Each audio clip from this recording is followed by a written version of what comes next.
Israel urges Palestinian civilians to leave the areas of armed conflict, while Hamas prevents those civilians from leaving those areas at gunpoint. Hamas is also preventing foreign nationals from leaving Gaza altogether.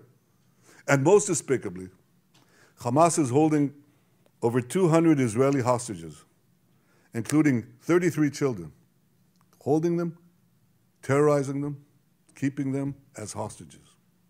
Every civilized nation should stand with Israel in demanding that these hostages be freed immediately and freed unconditionally. I want to make clear Israel's position regarding a ceasefire. Just as the United States would not agree to a ceasefire after the bombing of Pearl Harbor or after the terrorist attack of 9/11, Israel will not agree to a cessation of hostilities with Hamas after the horrific attacks of October 7th.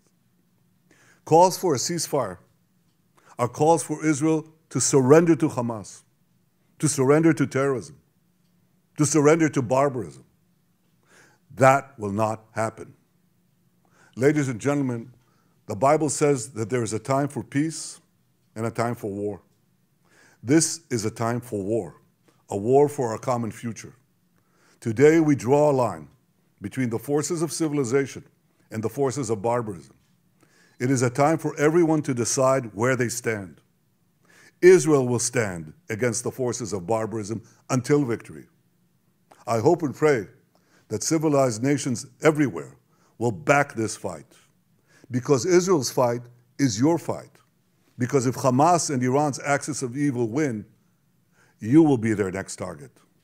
That's why Israel's victory will be your victory.